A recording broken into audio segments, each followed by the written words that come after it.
አንድ አዲስ ምንም ያላገለገለ 00 ሞተር ከውጭ በናስመጣ ወይንም ብንገዛ ብቻው ምንም ትርጉም የለውም። ማለት ነዳጅ በሰጠው ወዲያውኑ ለማስነሳት በሞከርንበት ቅጽበት ሞተሩ ሊነክስ ይችላል። የምን መንከስ ነው የምታወራው? ማለቴ ለምን ይነክሳል? ማለስለሻ ዘይት የለውማ። አሃ በቅድሚያ ማለስለሻ ዘይት ያስፈልገዋል ማለት ነው። እሺ ማለስለሻ ዘይት ጨምሬ ነዳጅም ሰጥቼው ባስነሳውስ ይሰራል? ምናልባት ሊሰራ ይችላል፣ ግን ቢበዛ ለአጭር ደቂቃ ቢሰራ ነው። ለአጭር ደቂቃ? ኧረ ተው እባክህ። አዎ ለአጭር ደቂቃ ቢሰራ ነው። ምክንያቱም ሞተሩ እንደተነሳ ከፍተኛ ሙቀት ስለሚያመነጭ ወዲያውኑ ይግልና ምን ሞተሩ ሊነክስ ይችላል። ምንድነው? እስቲ ከመንከስ ውጣ። አልወጣም። ኧረ እባክህ ውጣ። ቆይ ተረጋጋ። ሞተሩ ባይነክስ እንኳን የሲሊንደር ግድግዳው ሊፋቅ ይችላል። እንዴ ይህን ያህል? አዎ እመነኝ፣ የመሆን ትልቅ እድል አለው። ከባድ ነው። እና ምን ይሆን ነው የምትለው? ሞተሩ በአስተማማኝ ሁኔታ ለረጅም ሰዓትና ዓመታት እንዲሰራ ከማለስለሻ ዘይትና ነዳጅ በመቀጠል የማቀዝቀዣ ዘዴን ይፈልጋል። እውነትህን ነው? አዎ እነዚህ ክፍሎች የሞተር ኃይል አጋዥ ክፍሎች ተብለው ይጠራሉ።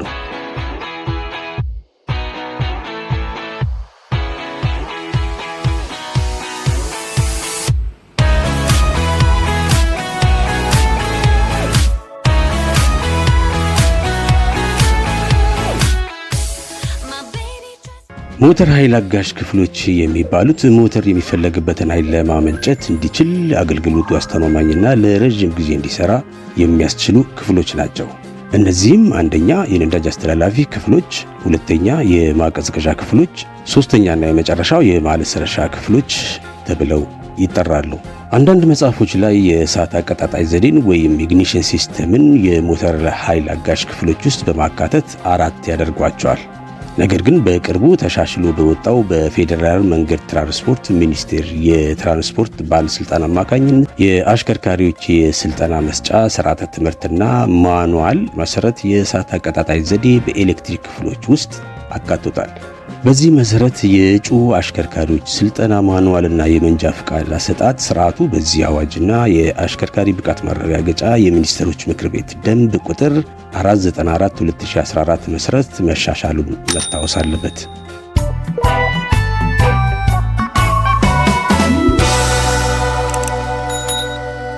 ወደ ርዕሳችን ስንመለስ በሞተር ኃይል አጋዥ ክፍሎች ስር የምናገኘው ርዕስ የነዳጅ አስተላላፊ ክፍሎች ወይንም ደግሞ ፊውል ሲስተምን ነው። ወደ ነዳጅ አስተላላፊ ክፍሎችና ተግባራቸው በቀጥታ ከመግባታችን በፊት በጥቅሉ የነዳጅ አስተላላፊ ክፍሎች ተግባር ሲብራራ ምን እንደሚመስል እንመልከት። የነዳጅ አስተላላፊ ክፍሎች ማለት ሞተር ኃይል ማመንጨት እንዲችል ነዳጅን ከማጠራቀሚያ ጋን ወይም ደግሞ ሰልቫትዮ ከአየር ጋር ወደሚደባለቅበት ካርቡራተር እንዲሁም ወደሚቀጣጠልበት ወይንም ወደሚረጭበት የሞተር ክፍል የሚወስድ ክፍል ነው። የነዳጅ አስተላላፊ ክፍሎችም የቤንዚን ነዳጅ አስተላላፊ ክፍሎችና የናፍጣ ነዳጅ አስተላላፊ ክፍሎች በመባል በንድፈ ሐሳብ ስልጠናችን ውስጥ ይታወቃሉ። በኮምፒውተር ፈተናችሁም ላይ ስለነዚህ 2 አይነቶች ብቻ የምትጠየቁ ይሆናል። የቤንዚን ነዳጅ አስተላላፊ ክፍሎችና ተግባራቸው። እነዚህ ክፍሎች በአንድነት የቤንዚን ነዳጅን ከሰልቫትዮ ወይም ደግሞ የነዳጅ ማጠራቀሚያ ጋን ወደ ካርቡራተር ድረስ የሚያስተላልፉ ሲሆኑ ከሰልቫትዮ እስከ ካርቡራተር ድረስ ያለው ክፍል ዝግ ወይንም እሽግ አሊያም ደግሞ ሲስተም የሆነ ነው። ይህ ማለት በመነሻና በመድረሻ ክፍሎች መካከል ከውጪ ምንም አይነት አየርም ሆነ ፈሳሽ ወደ ሲስተሙ አይገባም አይወጣም ማለት ነው። ክፍሎቹም ከሰልቫትዮ የሚጀምር ሲሆን ተግባሩም ተሽከርካሪውን ለማንቀሳቀስ የሚያስፈልገውን ቤንዚን ማከማቻ ወይንም ማጠራቀሚያ ክፍል ነው። ሰልቫትዮ ምንጊዜም ከሞተሩ በተቃራኒ ወይንም ከተሽከርካሪው መካከል ላይ የሚታሰር ወይንም የሚገጠም ሆኖ በውስጡም በአብዛኛው ተሽከርካሪዎች ላይ 4 መሰረታዊ ዕቃዎች ይገኛሉ። በሰልቫትዮ ውስጥ ተገጥሞ ከምናገኛቸው የነዳጅ አስተላላፊ ክፍሎች አንዱ ስትሬነር ወይንም ስክሪነር ሲሆን በቤንዚሉ ውስጥ የሚገኙትንና የቤንዚሉን ፊልትሮ እንዳይደፍኑት በማጣራት ተለቅ ያሉትን ቆሻሻዎች እዛው ሰልቫትዮ ውስጥ እንዲቀር የሚያደርግ ነው። በመቀጠልም በሰልቫትዮ ውስጥ የምናገኘው በኤሌክትሪክ የሚሰራ ዲሲ ሞተር ፓምፕ ነው። ተግባሩም ቤንዚሉን ከሰልቫትዮ በመግፋት በነዳጅ ክፍሎች ውስጥ እንዲዘዋወርና ወደ ካርቡራተር የሚያደርስ ክፍል ነው። ሌላው በሰልቫትዮ ውስጥ የምናገኘው ፍሎት ቦል ወይንም ተንሳፋፊ ኳስን ሲሆን በሰልቫትዮ ውስጥ ያለውን ነዳጅ መጠን ለአሽከርካሪው ወደ ዳሽቦርድ መልእክት የሚያስተላልፍ ነው። በመሆኑም ይህ ተንሳፋፊ ኳስ በሚልከው መልእክት ነው ነዳጁ ሙሉ መሆኑን መግደሉን ግማሽ መሆኑን እንዲሁም ሩብ ነዳጅ መቅረቱን ወዘተ መታወቅ የሚችለው።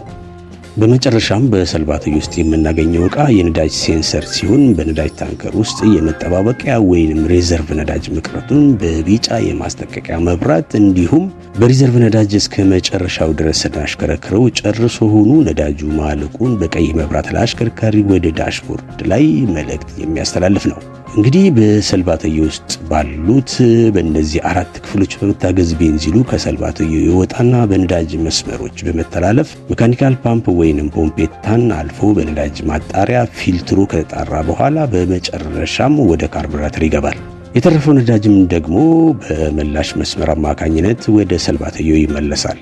የነዳጅ መስመሮች ነዳጁ በነዳጅ አስተላላፊ ክፍሎች ውስጥ እንዲተላለፍ ፖምፔታ ሞተሩ ባልተነሳበት ጊዜ ነዳጁን በእጃችን ፓምፕ በማድረግ ወደ ካርቡሬተር እንዲገፋ ወይንም እንዲመጣ የነዳጅ ማጣሪያ ወይንም ፊልትሩ በቤንዚሉ ውስጥ ያለውን ቆሻሻ እንዲጣራ የማድረግ ተግባር ያላቸው ሲሆን ካርቡሬተር ደግሞ አየርና ቤንዚሉን አመጣጥኖ የመቀላቀል ተግባር አለው።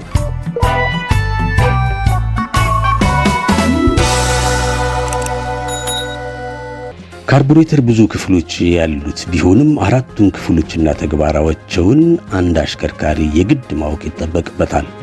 ለምን ቢባል ካርቡሬተር በጥንቃቄ ካልተያዘ በባህሪው አስቸጋሪና ቶሎ የሚበላሽ በመሆኑ ሰርቪስ ማድረግ እንዲችል ነው። ስለሆነም አንደኛውና ቀዳሚ የካርቡሬተር ክፍል ቾክ ቫልቭ ሲሆን በካርቡሬተር የላይኛው ክፍል ላይ በመገጠም የአየር ማስገቢያን ለመክፈትና ለመዝጋት የሚያገለግል ነው። ስለሆነም ጧት ወይንም አየሩ ቀዝቃዛ በሆነበት ጊዜ ካርቡሬተር ውስጥ በንጽጽር እርጥበት አዘል አየር በዝቶ ቤንዚሉ ስለሚያንስ፣ ነገር ግን ቤንዚሉ በዛ ብሎ አየሩን እንዲያንስና ሞተሩ ቶሎ እንዲነሳ ቾክ ቫልቡን ጋቢና ውስጥ ሆነን በመሳብ እንዲዘጋ ካደረግን በኋላ ሞተሩን ለማስነሳት እንጠቀምበታለን። ቾክ ቫልቭን በአሰራሩ በሁለት አይነት መንገድ የሚገኝ ሲሆን አውቶማቲክ ቾክ ቫልቭና መካኒካል ቾክ ቫልቭ በመባል ይታወቃል። የካርቡሬተር ሁለተኛው ክፍል ፍሉት ቦል ወይንም ተንሳፋፊ ኳስ ተብሎ የሚጠራ ሲሆን ወደ ካርቡሬተር የሚገባውን ነዳጅ በመቆጣጠር መጠኑን የጠበቀ ነዳጅ በካርቡሬተር ውስጥ እንዲኖር ያደርጋል። ሶስተኛው የካርቡሬተር ክፍል ደግሞ ቬንቹሪ ወይንም ጠባብ አንገት ሲሆን ቤንዚሉና አየሩ ተመጣጥኖ የሚቀላቀልበት ጠባቡ የካርቡሬተር ጉሮሮ ወይንም ክፍል ነው። በመጨረሻም አራተኛው የካርቡሬተር ክፍል ትሮትል ቫልቭ ተብሎ ሲጠራ ከነዳጅ መስጫችን ጋር በመገናኘት ወደ ሲሊንደር የሚገባውን የተመጣጠነ አየርና ነዳጅ የምንጨምርበትና የምንቀነስበት ክፍል ነው። ካንዴላ ወይም ስፓርክ ፕለግ በቤንዚል ሞተር ላይ በካርቡሬተር አማካኝነት የተመጣጠነው አየርና ነዳጅ ከታመቀ በኋላ ለማቀጣጠል ያገለግላል። ደብራተር ወይንም አየር ማጣሪያ ደብራተር ወይንም አየር ማጣሪያ ከካርቡሬተር በአንዱ ክፍል ላይ የሚገጠም ሆኖ 3 አይነት ነው። ደረቅ አየር ማጣሪያ ወይንም ካርቱዥ፣ እርጥብ አየር ማጣሪያና ደረቅና እርጥብ አየር ማጣሪያ ናቸው። የትኛውም አይነት የአየር ማጣሪያ ይሁን በካርቡሬተር በላይኛው ክፍል ላይ በመገጠም 3 ተግባሮችን ያከናውናል። አንደኛ፣ ወደ ካርቡሬተር የሚገባውን አየር ከቆሻሻና አቧራ ያጣራል። ሁለተኛ፣ በካርቡሬተር በኩል ያለውን ተመላሽ እሳት ያስቀራል። ሶስተኛ፣ ሞተር አካባቢ የሚሰማውን የሞተር ድምፅ አፍኖ ያስቀራል። በናፍጣ ሞተር ላይ ካርቡሬተር ስለሌለ ደብራተሩ ያጣራው አየር በሆዝ ወይንም ማኒኮቶ በኩል አልፎ አስገቢው አንገት ላይ ይገጠማል። የናፍጣ ሞተር ነዳጅ አስተላላፊ ክፍሎችና ተግባራቸው በናፍጣ ሞተር ላይ ናፍጣውን ከሰልባትዮ ወይንም ነዳጅ ማጠራቀሚያ ታንከር በጉም መልክ ወደሚረጭበት ኢኛቶሪ ወይንም ኢንጀክተር ኖዝል ወይንም ደግሞ ወደሚቀጣጠልበትና ኃይል ወደሚፈጠርበት ሲሊንደር የሚያስተላልፍ ክፍል ነው። የናፍጣ ነዳጅ አስተላላፊ ክፍሎች እንደ ቤንዚን ነዳጅ አስተላላፊ ክፍሎቹ ከሰልባትዮ ወይንም ነዳጅ ታንከር የሚጀምር ሲሆን በታንከር ውስጥም ያሉት ዕቃዎች እንዲሁ 4 የሆኑና ከዲሲ የሞተር ፓምፑ በስተቀር የቀሩት ተመሳሳይ ስያሜ ያላቸው። ስለሆነም የነዳጅ ፓምፑ በናፍጣ ሞተር ላይ ፊድ ፓምፕ አሊያም መጋቢ ፓምፕ ወይንም ደግሞ የመጀመሪያ ደረጃ ፓምፕ መባል ይታወቃል። በፈተናችሁም ላይ እንግዲህ በጥያቄው ላይ አረፍተ ነገሩ ፊድ ፓምፕ ወይንም መጋቢ ፓምፕ አሊያም ደግሞ የመጀመሪያ ደረጃ ፓምፕ ብሎ ሲጀምር ስለ ናፍጣ ነዳጅ አስተላላፊ ክፍል እያወራ እንደሆነ መገንዘብ ይኖርባቸዋል።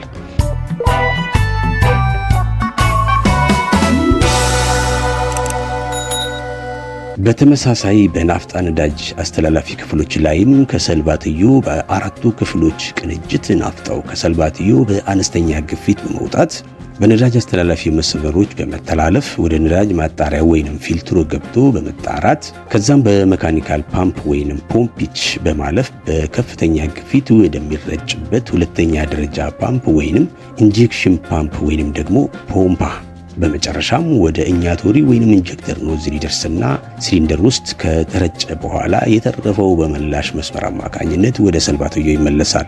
በናፍጣ ሞተር ላይ በመካከለኛና ከፍተኛ ተሽከርካሪዎች ላይ ሁለት የነዳጅ ፓምፕና ሁለት የነዳጅ ማጣሪያ ሊኖራቸው እንደሚችል ማስታወስ ይኖርባቸዋል። ግሎው ፕለግ ወይም ካንድሊቲ ሞተሩ በቀዘቀዘበት ወይም ደግሞ ጧት ላይ በናፍጣ ሞተር ላይ ሲሊንደር ሄዱንና አካባቢውን በማሞቅ ሞተር ቶሎ እንዲነሳ የሚያደርግ አንድ የናፍጣ ሞተር ክፍል ነው። የጭስ ማውጫ ክፍሎችና ተግባራቸው ነዳጅ ተቀጣጥሎ በአስወጪ ቫልቭ በኩል በሚወጣበት ጊዜ ራሱን የቻለ ዘዴዎች አሉት። መውጣት ያለበት በቀጥታ እንዲወጣ፣ መርዛማዎቹ ደግሞ ወደማይጎዱ ጋዞች ተቀይረው የሚወገዱበት ሂደት የጭስ ማውጫ ሲስተም ተብሎ ይጠራል። በመሆኑም በጭስ ማውጫ በኩል የሚወገዱት ውህዶች ወይም ኬሚካሎች በሶስት አይነት መንገድ የሚታዩ ናቸው። የመጀመሪያዎቹ መርዛማ፣ የሚቀጥሉት መርዛማ ያልሆኑ ሲሆኑ የቀረው ደግሞ አማቂ ነው። መርዛማዎቹን በቅድሚያ ስንመለከት አየር አሊያም ሙቀት በማነሱ የሚከሰት ካርበን ሞኖክሳይድ፣ በከፍተኛ ሙቀት አማካኝነት የሚከሰቱ የናይትሮጅን ውህዶች፣ መቀጣጠላቸውን ሳይጨርሱ የሚወጡ ነዳጆች ወይንም ደግሞ ሃይድሮካርበን፣ ጥራቱ ዝቅ ያለ ነዳጅ በመጠቀም የሚከሰቱ የሰልፈር ውህዶች ሰልፈር ዳይኦክሳይድ እና ሳይቀጣጠሉ የሚወጡ ካርበኖች ወይንም ጥቀርሻና ጥላሸት ወይንም ደግሞ ፓርቲኩሌት ማተር በመርዛማዎቹ ውስጥ የሚጠቃለሉ ናቸው።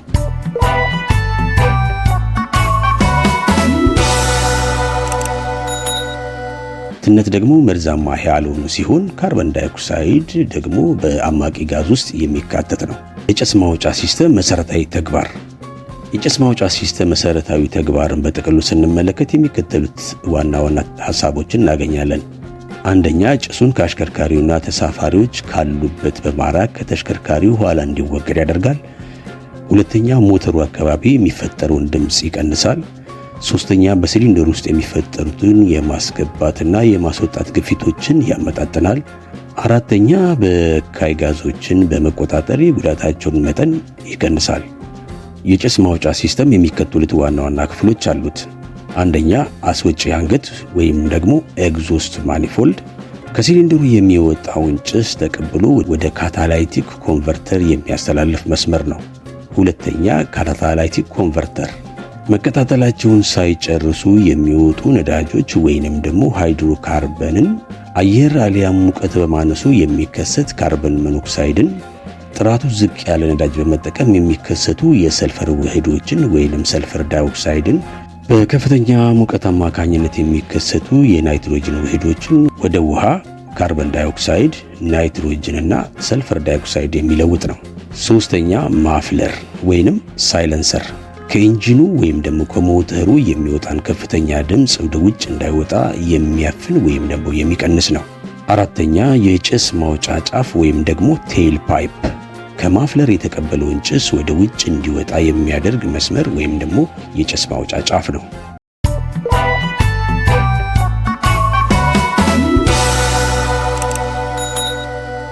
እንግዲህ የተከበራችሁ ውድ አድማጮች ወደ መጨረሻው ክፍል ላይ ደርሰናል። በመጨረሻው ክፍል ላይ የምናገኘው እንደተለመደው የመለማመጃ ጥያቄዎችን ነው። ዛሬ የመለማመጃ ጥያቄዎችን በጋራ እንሰራለን። ዝግጁ ናችሁ? እንቀጥል።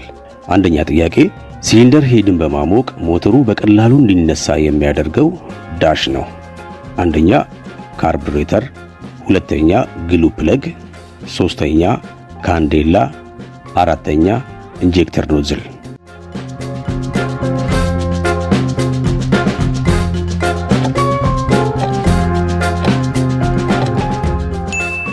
ሁለተኛ ጥያቄ፣ ከሞተር ውስጥ በጭስ ማውጫ በኩል የሚወገደው መርዛማ ጭስ የትኛው ነው?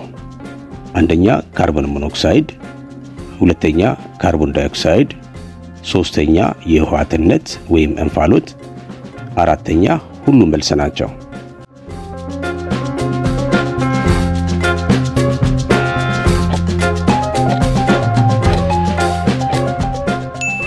ሶስተኛ ካርቡሬተር ውስጥ ያለውን አየር በመቀነስ ሞተሩ ቶሎ እንዲነሳ የሚያደርገው ዳሽ ነው። አንደኛ ቬንቹሪ፣ ሁለተኛ ትሮትል ቫልቭ፣ ሶስተኛ ፍሉት ቦል፣ አራተኛ ቾክ ቫልቭ።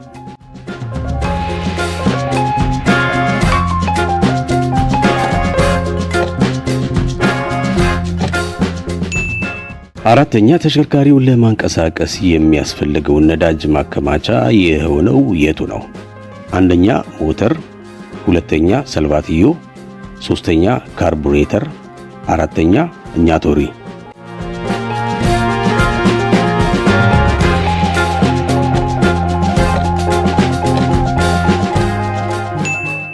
አምስተኛ በጭስ ማውጫ በኩል የሚወገደውን መርዛማ ጭስ የሚያጣራው የትኛው ነው? አንደኛ ማፍለር፣ ሁለተኛ ፊልትሮ፣ ሶስተኛ ደብራተር፣ አራተኛ ካታሊቲክ ኮንቨርተር።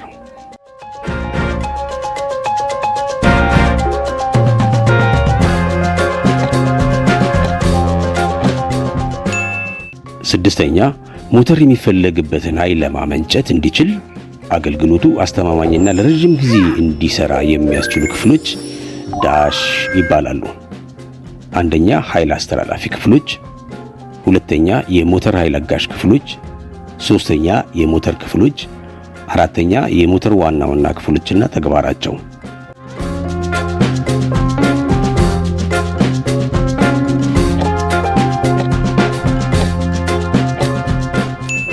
ሰባተኛ ከፖምፓ በከፍተኛ ግፊት ወደ ሞተር የመጣውን ነዳጅ በሲሊንደር ውስጥ በጉም መልክ የሚረጨው የትኛው ነው? አንደኛ እኛቶሪ፣ ሁለተኛ ካንዴሊቲ፣ ሶስተኛ ካርቡሬተር፣ አራተኛ የነዳጅ ፓምፕ።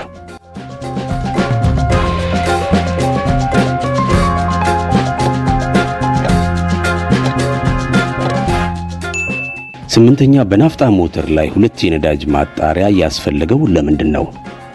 አንደኛ ወፍራም ስለሆነ ለመገፋት ስለሚያስቸግር ነው። ሁለተኛ ወፍራም ስለሆነ ቆሻሻ ስለሚይዝ ነው። ሶስተኛ ለመገፋት ቀላል ስለሆነ ነው። አራተኛ ሁሉም መልስ ናቸው።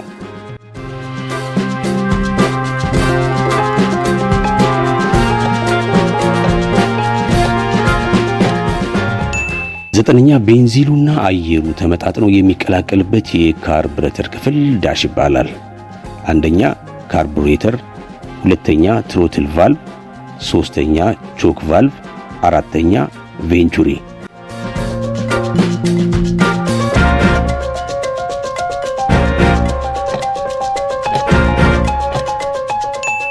አስረኛና የመጨረሻው በጭስ ማውጫ ሲስተም መሰረታዊ ተግባር ውስጥ የማይካተተው የትኛው ነው? አንደኛ ሞተሩ አካባቢ የሚፈጠረውን ድምፅ መቀነስ፣ ሁለተኛ መርዛማ ጭሶች እንዲጣሩ ማድረግ፣ ሶስተኛ መርዛማ ጭሶች እንዲወገዱ ማድረግ፣ አራተኛ ጭሱን ከተሽከርካሪ ኋላ እንዲወገዱ ማድረግ።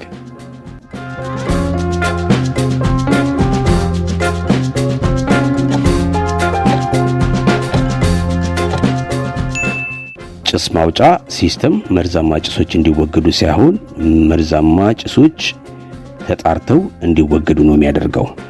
መርዛማ ጭሶች በቀጥታ ወደ አካባቢው እንዲለቀቅ አይፈለግም።